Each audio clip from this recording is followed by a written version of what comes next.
ಆತ್ಮೀಯ ವಿದ್ಯಾರ್ಥಿಗಳೇ, ನಮಸ್ಕಾರ.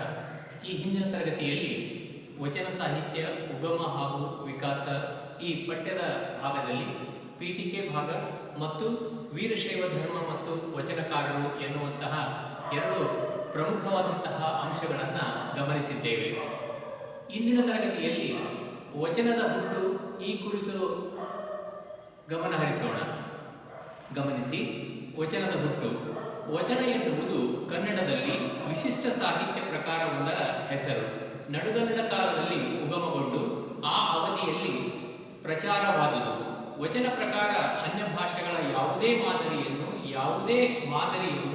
ಯಾವುದೇ ದೃಷ್ಟಿಯಿಂದಲೂ ಅನುಸರಿಸದೆ ಅಥವಾ ಆದರ್ಶವಾಗಿಟ್ಟುಕೊಳ್ಳದೆ ಕೇವಲ ಅನುಭವದಿಂದಲೇ ರೂಪುಗೊಂಡು ಈ ಪ್ರಕಾರವು ವಿಶ್ವ ಸಾಹಿತ್ಯಕ್ಕೆ ಕನ್ನಡವು ಸಲ್ಲಿಸಿರುವ ಕಾಣಿಕೆಯಾಗಿದೆ. ಆಡುನುಡಿಯನ್ನು ಅನುಸರಿಸಿ ಹೊಸ ಶಕ್ತಿ ಮತ್ತು ರೂಪವನ್ನು ಕೊಡುವ ಸಂದರ್ಭದಲ್ಲಿ ಇದರ ಉದಯವಾಯಿತು. ಆತ್ಮೀಯ ವಿದ್ಯಾರ್ಥಿಗಳೇ, ವಚನ ಸಾಹಿತ್ಯ ಎನ್ನುವಂತಹದ್ದು ಇದು ಕನ್ನಡ ಸಾಹಿತ್ಯದಲ್ಲಿಯೇ ಒಂದು ವಿಶಿಷ್ಟವಾಗಿರತಕ್ಕಂತಹ ಸಾಹಿತ್ಯ ರೂಪದ ಒಂದು ಪ್ರಕಾರವಾಗಿರುವಂತಹದ್ದು, ಸಾಹಿತ್ಯ ರೂಪವಾಗಿರುವಂತಹದ್ದು. ಇದು ನಡುಗನ್ನಡ ಸಾಹಿತ್ಯ ಕಾಲದಲ್ಲಿ ಇದರ ಉಗಮವಾಗುತ್ತೆ. ಮತ್ತೆ ಇಲ್ಲಿ ಯಾವುದೇ ರೀತಿಯಾಗಿರ್ತಕ್ಕಂತಹ ಒಂದು ಮಾದರಿಯನ್ನ ಅದನ್ನ ಅನುಸರಿಸಿ ಇಲ್ಲಿ ರಚನೆ ಆಗಿರುವಂತಹದ್ದಲ್ಲ. ಇಲ್ಲಿ ಆ ಶರಣರ ಅಂದು ಬಾಳಿ ಬದುಕಿದಂತಹ ಅನುಭವವನ್ನ ಪಡೆದಂತಹ ಅನುಭಾವಿಗಳ ಸಾಹಿತ್ಯದ ಒಂದು ರೂಪವೇ ಈ ವಚನ ಸಾಹಿತ್ಯ ಅಂತನ್ನುವಂತಹದ್ದು. ಇದು ವಿಶ್ವ ಸಾಹಿತ್ಯಕ್ಕೆ ಸಲ್ಲಿಸಿರುವಂತಹ ಒಂದು ಅಪೂರ್ವವಾದಂತಹ ಕೊಡುಗೆ, ಕನ್ನಡ ಸಾಹಿತ್ಯದ ಕೊಡುಗೆ ಈ ಅನುಭವ ಸಾಹಿತ್ಯ, ವಚನ ಸಾಹಿತ್ಯ ಎನ್ನುವಂತಹ ಮಾತು. ಮತ್ತು ಇದರಲ್ಲಿ ತನ್ನದೇ ಆಗಿರುವಂತಹ ಕನ್ನಡ ಒಂದು ಭಾಷೆಯ ಒಂದು ಸ್ಥಳೀಯವಾಗಿರುವಂತಹ ಹೊಸ ಶಕ್ತಿ ಮತ್ತು ರೂಪವನ್ನು ಕೊಡುವಂತಹ ಸಂದರ್ಭದಲ್ಲಿ ಜನರು ಅಂದರೆ ದೇವವಾಣಿ ಭಾಷೆ ಇಲ್ಲಿ ಜನವಾಣಿ ಆಗದೇ ಇರುವಂತಹ ಸಂದರ್ಭದಲ್ಲಿ ಜನವಾಣಿಯನ್ನೇ ದೇವವಾಣಿಯಾಗಿಸುವಂತಹ ಸಂದರ್ಭದಲ್ಲಿ ಉದಯಿಸಿದಂತಹ ಸಾಹಿತ್ಯ ರೂಪವೇ ವಚನ ಸಾಹಿತ್ಯ ರೂಪ ಅಂತನ್ನುವಂತಹ ಮಾತು. ವಚನ ಎಂದರೆ ಸಂಸ್ಕೃತದಲ್ಲಿ ಮಾತು ಎಂಬ ಅರ್ಥವಿದೆ. ಕನ್ನಡದಲ್ಲಿ ವಚನ ಎಂಬುದಕ್ಕೆ ಗದ್ದೆ ಎಂಬ ಅರ್ಥವಿದೆ. ಗದ್ದೆ ಪದ್ಯ ಮಿಶ್ರಿತವಾದ ಹಳೆಗನ್ನಡದ ಚಂಪು ಕಾವ್ಯಗಳಲ್ಲಿ ಪದ್ಯಗಳ ಮಧ್ಯೆ ಅಲ್ಲಲ್ಲಿ ಬರುವ ಗದ್ದೆ ಭಾಗವನ್ನು ವಚನ ಎಂದು ಕರೆದಿರುವುದನ್ನು ಕಾಣಬಹುದು. ಈ ಹಿಂದಿನ ತರಗತಿಗಳಲ್ಲಿ ನೀವು ಗಮನಿಸಿದಂತಹ ಸಂದರ್ಭದಲ್ಲಿ ವಚನ ಅಂತಕ್ಕಂತಹದ್ದು ಸಂಸ್ಕೃತ ಭಾಷೆಯಲ್ಲಿ ಶಬ್ದಶಃ ಅರ್ಥವನ್ನು ತೆಗೆದುಕೊಂಡಂತಹ ಸಂದರ್ಭದಲ್ಲಿ ಮಾತು ಎನ್ನುವಂತಹ ಅರ್ಥ ಬರುತ್ತದೆ. ಕನ್ನಡದಲ್ಲಿ ವಚನ ಎನ್ನುವಂತಹ ಒಂದು ಅರ್ಥವನ್ನು ತೆಗೆದುಕೊಂಡರೆ ಆರಂಭದ ಘಟ್ಟದಲ್ಲಿ ಇದಕ್ಕೆ ಗದ್ದೆ ಎನ್ನುವಂತಹ ಅರ್ಥ ಬರುವುದುಂಟು. ಅದು ಹೇಗೆಂದರೆ, ನಾವು ಚಂಪು ಸಾಹಿತ್ಯವನ್ನ ಅವಲೋಕಿಸುವಂತಹ ಸಂದರ್ಭದಲ್ಲಿ ಅಥವಾ ಅಧ್ಯಯನವನ್ನ ಮಾಡುವಂತಹ ಸಂದರ್ಭದಲ್ಲಿ ಆ ಒಂದು ಪದ್ಯಗಳ ಮಧ್ಯದಲ್ಲಿ ವ ಅಥವಾ ವಚನ ಅಂತನ್ನುವಂತಹ ರೀತಿಯಲ್ಲಿ ಬರೆಯಲ್ಪಡ್ತಾ ಇತ್ತಲ್ಲ, ಆವಾಗಿನ ಒಂದು ಕಾಲಘಟ್ಟ ಸಂದರ್ಭಕ್ಕೆ ನಾವು ಗದ್ಯ ಭಾಗ ಅಂತ ಹೇಳಿ ಕರಿತಾ ಇದ್ವಿ ಹಿಂದೆ ಈ ವಚನವನ್ನ ಅನ್ನುವಂತಹ ಮಾತು. ಆಮೇಲೆ ಇದನ್ನ ವಚನ ಅಂತ ಹೇಳಿ ಶರಣರು ಯಾವ ಅರ್ಥದಲ್ಲಿ ಅರ್ಥೈಸಿದರು ಅನ್ನುವಂತಹದ್ದನ್ನ ಮುಂದಿನ ಸಾಲುಗಳಲ್ಲಿ ವಿವರಣೆಯನ್ನು ಕೊಡ್ತಾರೆ. ವಚನಕಾರರ ಈ ಕೆಳಗಿನ ಉಕ್ತಿಗಳು ವಚನ ಎಂದರೆ ಮಾತು ಎಂಬ ಅರ್ಥದಲ್ಲಿ ಪ್ರಯೋಗವಾಗಿದೆ. ಇಲ್ಲಿ ವಚನ ಅಂತಕ್ಕಂತಹ ಒಂದು ಪದ ಅಥವಾ ಶಬ್ದ ಇಲ್ಲಿ ಮಾತು ಅನ್ನುವಂತಹ ರೂಪದಲ್ಲಿ ಬಳಸಲ್ಪಟ್ಟಿದೆ ಅಂತನ್ನುವಂತಹ ಮಾತು. ಅನ್ಯರ ವಚನವ ಕೊಂಡಾಡಲು ಕರ್ಮ ಬಿಡದು. ನಾವು ಬೇರೆಯವರ ಮಾತುಗಳನ್ನ ಕೊಂಡಾಡ್ತಾ ಇದ್ರೆ ನಾವು ಮಾಡಿದಂತಹ ಒಂದು ಪಾಪ ಅಥವಾ ಕೆಟ್ಟದಾಗಿರ್ತಕ್ಕಂತಹ ಕರ್ತವ್ಯಗಳು ಅಥವಾ ಕೆಲಸಗಳು ಅವು ನಮ್ಮ ಕರ್ಮ ಬಿಡುವುದಿಲ್ಲ ಅನ್ನುವಂತಹ ಮಾತು. ಇಲ್ಲಿ ಅನ್ಯರ ವಚನವ ಅಂದ್ರೆ ಇಲ್ಲಿ ಮಾತು ಅವರ ಒಂದು ಮಾತುಗಳನ್ನ ಹಾಡಿ ಹೋಗ್ತಾ ಇದ್ರೆ ನಮ್ಮ ಮಾಡಿರ್ತಕ್ಕಂತಹ ಪಾಪಗಳು ವಿನಾಶವಾಗುವುದಿಲ್ಲ ಅಂತನ್ನುವಂತಹ ಮಾತು. ಮೃದು ವಚನವೇ ಸಕಲ ಜಪಂಗಳಯ್ಯ ಅನ್ನುವಂತಹ ಮಾತು. ಇಲ್ಲಿ ವಚನ ಅಂದ್ರೆ ಅದು ಹೇಗೆ ಆ ವಚನದ ತಾತ್ಪರ್ಯದ ರೀತಿಯಲ್ಲಿ ಅರ್ಥೈಸಲ್ಪಟ್ಟಂತಹ ಬಗೆಯನ್ನು ಹೇಳ್ತಾರೆ. ಮೃದು ವಚನಗಳೇ ಸಕಲ ಜಪಂಗಳಯ್ಯ.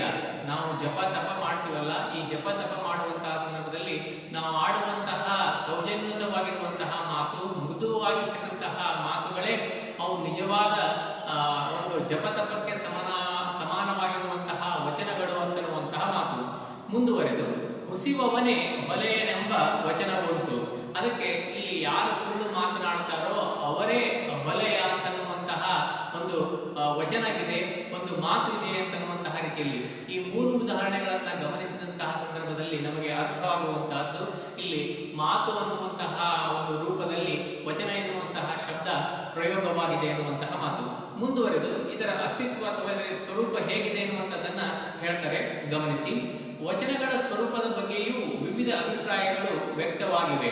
ವಚನಗಳು ಗದ್ಯ ಪದ್ಯಗಳ ಹದವಾದ ಸಮರಸವಾದ ಮಿಶ್ರಣ.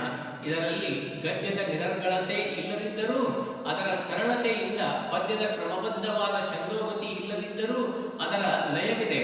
ಆದ್ದರಿಂದಲೇ ಗದ್ಯವಾಗಿದ್ದು ಗದ್ಯವಲ್ಲದಿರುವುದು ವಚನಗಳ ವೈಶಿಷ್ಟ್ಯವಾಗಿದೆ. ವಚನಗಳೆಂದರೆ ಗದ್ಯವೇ ಅಥವಾ ಪದ್ಯವೇ ಎಂಬುದಕ್ಕೆ ತೀನಂಶ್ರೀಯವರು ಹೀಗೆ ಅವರು ನುಡಿಯುತ್ತಾರೆ. ಅಂದ್ರೆ ಇಲ್ಲಿ ವಚನದ ಅಸ್ತಿತ್ವವನ್ನು ಗಮನಿಸಿದಂತಹ ಸಂದರ್ಭದಲ್ಲಿ ಇಲ್ಲಿ ವಚನಗಳು ಗದ್ಯ ಪದ್ಯಗಳ ಹದವಾದ ಸಮರಸವಾದಂತಹ ಒಂದು ಮಿಶ್ರಣ, ಅವು ಎರಡೂ ಒಂದು ಪ್ರಕಾರಕ್ಕೆ ಒಗ್ಗುವಂತಹ ಒಂದು ಸಾಹಿತ್ಯ ಪ್ರಕಾರ ಈ ವಚನ ಸಾಹಿತ್ಯ ಅಂತನ್ನುವಂತಹದ್ದು. ಇಲ್ಲಿ ಗದ್ಯದಷ್ಟು ಅಷ್ಟು ಸರಳತೆಯಿಂದ ಇರದೆ ಮತ್ತು ಪದ್ಯದಷ್ಟು ಕಠಿಣವಾಗಿ ಇರದೆ ಇವೆರಡರ ಮಧ್ಯಭಾಗದಲ್ಲಿ ತನ್ನದೇ ಆಗಿರ್ತಕ್ಕಂತಹ ಲಯವನ್ನ ಸ್ಥಳೀಯ ಒಂದು ಸಂಗೀತ ಸಾಹಿತ್ಯದ ಲಯವನ್ನ ಗುರುತಿಸುವಂತಹ ಪ್ರಕಾರ ಈ ವಚನ ಸಾಹಿತ್ಯ ಅನ್ನುವಂಥದ್ದು. ಇದನ್ನೆಲ್ಲವನ್ನ ಗಮನಿಸಿ ತೀನಂ ಶ್ರೀಕಂಠಯ್ಯನವರು ಈ ಮಾತನ್ನ ಹೇಳ್ತಾರೆ, ಗಮನಿಸಿ. ವಚನಗಳ ಧಾಟಿ ಪದ್ಯದಷ್ಟು ಬಿಗಿಯಲ್ಲ, ಸಾಮಾನ್ಯ ಗದ್ಯದಷ್ಟು ಸರಳವೂ ಅಲ್ಲ. ಸೂಕ್ಷ್ಮವಾಗಿ ವಿವೇಚಿಸಿದರೆ ವಚನಗಳು ಗದ್ಯ ಪದ್ಯದ ನಡುವಿನ ಮಾದರಿ ಎಂದು ಹೇಳಬೇಕಾಗುವುದು. ವಚನಗಳೆಂದರೆ ನಡುಗನ್ನಡ ಶೈಲಿಯ ಅನುಭಾವ ಗದ್ಯದಲ್ಲಿ ಉಸುರಿದ ಆಧ್ಯಾತ್ಮ ಭಾವಗೀತೆಗಳು ಹಾಗೂ ಭಾವ ಬುದ್ಧಿಗಳ ಸಮರಸತೆಯಿಂದ ಮೂಡಿದ ತೂಕದ ನುಡಿಗಳು ಎಂದು ಇನ್ನೋರ್ವ ಕನ್ನಡ ವಿದ್ವಾಂಸರು ಹೇಳಿದ್ದಾರೆ. ಇಲ್ಲಿ ವಚನ ಅನ್ನುವಂತಹದ್ದೇನಿದೆ ಅಂತಂದ್ರೆ ಇಲ್ಲಿ ಸಾಮಾನ್ಯವಾಗಿ ಪದ್ಯದಷ್ಟು ಬಿಗಿಯೂ ಆಗಿರದೆ, ಸಾಮಾನ್ಯ ಗದ್ಯದಷ್ಟು ಸರಳವೂ ಆಗಿರದೆ, ಇವೆರಡರ ಮಧ್ಯದಲ್ಲಿರುವಂತಹ ಕ್ರಮಿಸುವಂತಹ ದಾರಿಯೇ ಮಾದರಿಯೇ ಒಂದು ವಚನದ ರೂಪ ಅಂತ ಹೇಳಿ ನಾವು ಹೇಳ್ತೀವಿ. ಮತ್ತೆ ಇನ್ನೋರ್ವ ಅನುಭಾವಿಗಳು ಈ ನಡುಗನ್ನಡ ಸಾಹಿತ್ಯದ ರೂಪವಾಗಿರುವಂತಹ ವಚನದ ಕುರಿತು ಒಂದು ಮಾತುಗಳನ್ನು ಆಡ್ತಾರೆ. ಅದೇನಂತಂದ್ರೆ ಇದು ಇಲ್ಲಿ ನಡುಗನ್ನಡ ಶೈಲಿಯ ಅನುಭಾವ ಗದ್ಯದಲ್ಲಿ ಉಸುರಿದ ಆಧ್ಯಾತ್ಮ ಭಾವಗೀತೆಗಳು. ವಚನ ಸಾಹಿತ್ಯ ಅಥವಾ ವಚನಗಳು ಅಂದ್ರೆ ಏನಪ್ಪಾ ಅಂದ್ರೆ ಆಧ್ಯಾತ್ಮದ ಒಂದು ಭಾವಗೀತೆಗಳು ಇದ್ದ ಹಾಗೆ ಅಂತ ಹೇಳಿ, ಅಷ್ಟೇ ಅಲ್ಲ, ಆಧ್ಯಾತ್ಮದ ಭಾವಗೀತೆಗಳ ಜೊತೆಗೆ ತೂಕದ ನುಡಿಗಳು ಎನ್ನುವಂತಹದ್ದು ಅಂದ್ರೆ ಜೀವನಾನುಭವದಿಂದ ಕಂಡುಂಡಂತಹ ಸಾಹಿತ್ಯದ ಒಂದು ರೂಪವಾಗಿದೆ ಈ ವಚನ ಸಾಹಿತ್ಯ ಎನ್ನುವಂತಹ ಮಾತು. ಅದಕ್ಕೆ ಈ ವಚನ ಸಾಹಿತ್ಯ ಹೇಗೆ ಹುಟ್ಟಿತು ಅನ್ನುವಂತಹ ಕುರಿತು ಒಂದು 4-5 ಉದಾಹರಣೆಗಳು, 4-5 ಹೇಳಿಕೆಗಳು ಇಲ್ಲಿ ಕೆಳಗಡೆ ಬರುವಂತಹದ್ದು, ಅದನ್ನ ಗಮನಿಸುವ. ವಚನ ಸಾಹಿತ್ಯದ ಉಗಮವನ್ನು ಕುರಿತು ಹಾಗೆ ವಿದ್ವಾಂಸರಲ್ಲಿ ವಿಭಿನ್ನ ಅಭಿಪ್ರಾಯಗಳಿವೆ. ಬೇರೆ ಬೇರೆ ವಿದ್ವಾಂಸರು ಈ ವಚನ ಸಾಹಿತ್ಯದ ಒಂದು ಹುಟ್ಟನ್ನ ಕುರಿತು ಈ ರೀತಿಯಾದಂತಹ ಒಂದು ಅಭಿಪ್ರಾಯಗಳನ್ನ ಹೇಳಿದ್ದಾರೆ. ವಚನ ಸಾಹಿತ್ಯ ಪ್ರಕಾರಕ್ಕೆ ಸಂಸ್ಕೃತದಲ್ಲಿರುವ ಸ್ತೋತ್ರ ಗದ್ಯ ಅಂದ್ರೆ ಗಣನಿಯಮವಿಲ್ಲದಂತಹದ್ದು ಇದಕ್ಕೆ ವಚನ ಸಾಹಿತ್ಯ ಉಗಮವಾಗುವುದಕ್ಕೆ ಪ್ರೇರಣೆಯಾಗಿರಬಹುದು ಎನ್ನುವಂತಹ ಒಂದು ಮಾತು. ಅಂದ್ರೆ ಇದು ಹುಟ್ಟುವುದಕ್ಕೆ ಕಾರಣ ಸಂಸ್ಕೃತ ಭಾಷೆಯಲ್ಲಿರುವಂತಹ ಸ್ತೋತ್ರ ಗದ್ಯ ಅಂತನ್ನುವಂತಹ ಒಂದು ಪ್ರಕಾರ ಅನ್ನುವಂತಹ ಮಾತು. ಮುಂದುವರೆದು ಇದನ್ನ ವಚನ ಸಾಹಿತ್ಯದ ಹುಟ್ಟೋದಕ್ಕೆ ಏನ್ ಕಾರಣ ಅಂದ್ರೆ ನಮ್ಮ ಪಕ್ಕದ ಭಾಷೆಯಾಗಿರುವಂತಹ ಕೆಲವು ತಮಿಳು ಸಾಹಿತ್ಯದಲ್ಲಿ ಕಂಡುಬರುವ ತೇವಾರಂ ಹಾಡುಗಳೇ ಈ ವಚನ ಸಾಹಿತ್ಯಕ್ಕೆ ಮೂಲ. ಅಲ್ಲಿ ತಮಿಳುನಾಡಿನಲ್ಲಿ ಒಂದು ಸಾಹಿತ್ಯ ಪ್ರಕಾರವಿದೆ ತೇವಾರಂ ಅಂತನ್ನುವಂಥದ್ದು. ಆ ಒಂದು ತಮಿಳುನಾಡಿನ ಸಾಹಿತ್ಯದ ರಚನೆಯೇ ತೇವಾರಂ ಪ್ರಕಾರವೇ ಈ ವಚನಗಳನ್ನ ಹುಟ್ಟೋದಕ್ಕೆ ಮೂಲವಾಗಿದೆ ಅನ್ನುವಂತಹದ್ದು ಕೆಲವು ವಿದ್ವಾಂಸರ ಅನಿಸಿಕೆ. ಮುಂದುವರೆದು ಅಧ್ಯಯನ ಮಾಡ್ತಾ ಹೋದ ಹಾಗೆ ಸ್ಥಳೀಯ ವಿದ್ವಾಂಸರೆಲ್ಲರೂ ತಮ್ಮ ಅಭಿಪ್ರಾಯಗಳನ್ನು ಮಂಡಿಸ್ತಾರೆ. ಅದೇನೆಂದರೆ ಕನ್ನಡದ ದೇಶೀಯ ಪದ್ಯ ಜಾತಿಯಿಂದಲೇ ಮೂಡಿಬಂತು. ಇದು ಬೇರೆ ಅಲ್ಲಿ ಇಲ್ಲಿಂದ ಎಲ್ಲಿಂದ ಹುಟ್ಟಿರುವಂತಹದ್ದಲ್ಲ. ಈ ಕನ್ನಡದ ದೇಶೀಯತೆ, ಕನ್ನಡದ ಸ್ಥಳೀಯ ಭಾಷೆಯ ಜೀವನದ ಅನುಭವಗಳಿಂದಲೇ ಇದು ಒಂದು ರಚನೆ, ಸ್ವ ಸಾಹಿತ್ಯ ರೂಪವಾಗಿದೆ ಎನ್ನುವಂತಹ ಮಾತನ್ನ ಹೇಳ್ತಾರೆ.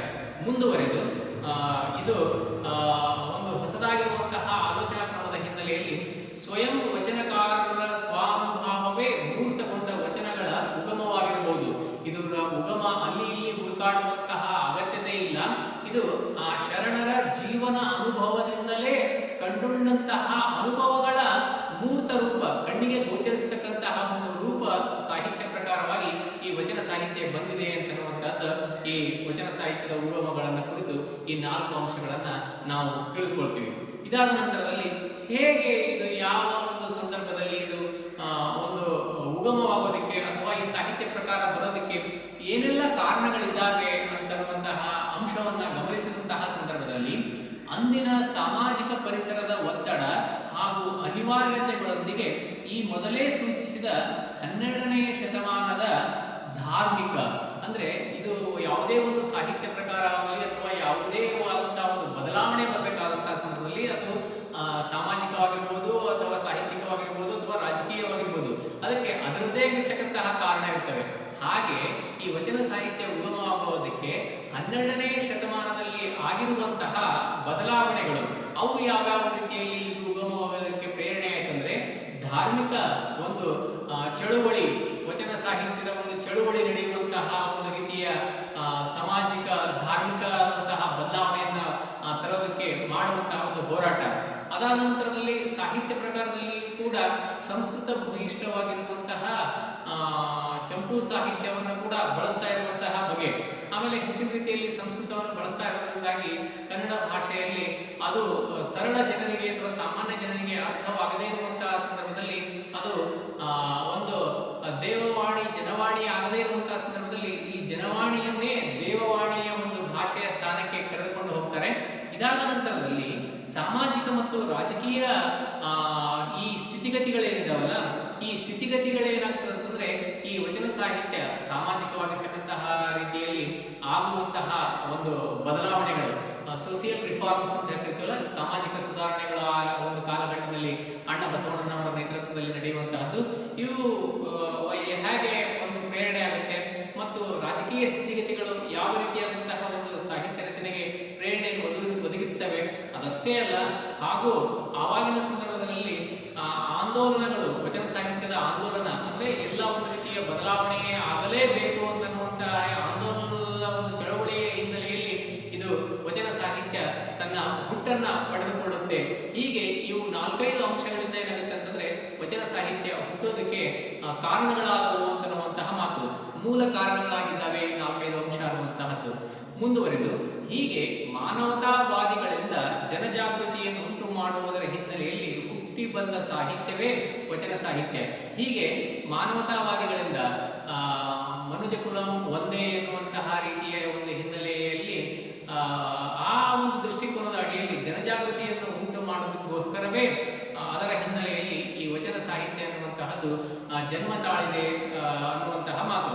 ಮುಂದುವರೆದು ಇದು ಹೇಗೆ ಒಂದು ರೀತಿ ಜನ್ಮ ತಳೆದಂತಹ ಸಂದರ್ಭದಲ್ಲಿ ಮುಂದೆ ಬೆಳೆಯೋದಕ್ಕೆ ಇದು ಸಾಧ್ಯವಾಯಿತು ಅನ್ನುವಂತಹ ಕೆಲವು ಅಂಶಗಳನ್ನ ಇಲ್ಲಿ ಮುಂದಿನ ಒಂದು ಪರಿಚ್ಛೇದದಲ್ಲಿ ಪ್ಯಾರಾಗ್ರಾಫ್ನಲ್ಲಿ ಹೇಳ್ತಾರೆ, ಗಮನಿಸಿ. ವಚನಕಾರರೇ ವಚನ ಸಾಹಿತ್ಯಕ್ಕೆ ಮೊದಲಿಗರು. ಅಂದಿನ ರಾಜಕೀಯ ಸ್ಥಿತಿ, ಸಾಮಾಜಿಕ ವಿಷಮತೆ, ಚಂಪು ಸಾಹಿತ್ಯದ ಅವನತಿ, ಸ್ತ್ರೀ ಪುರುಷ ವಿಧೆ ಹಾಗೂ ಜಾತ್ಯಾಂಧತೆಗಳು ಇಂತಹ ಸಾಹಿತ್ಯವೊಂದರ ನಿರ್ಮಾಣದ ಹಿಂದೆ ತಮ್ಮದೇ ಆದಂತಹ ಪಾತ್ರ ವಹಿಸಿದ್ದವು.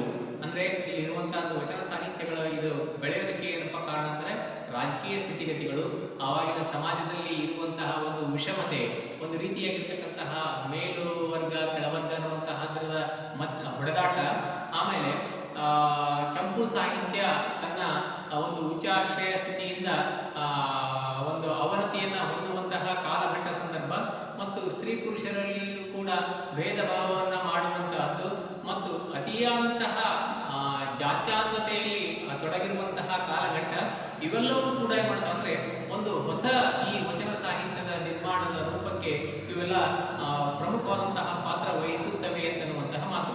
ಸಮಾಜದ ಎಲ್ಲ ವರ್ಗಗಳನ್ನು ಮುಟ್ಟಿ ತಟ್ಟಿ ಎಚ್ಚರಿಸಿ ಹೊಸ ಸಮಾಜ ಕಟ್ಟುವುದೇ ವಚನಕಾರರ ಉದ್ದೇಶವಾಗಿತ್ತು.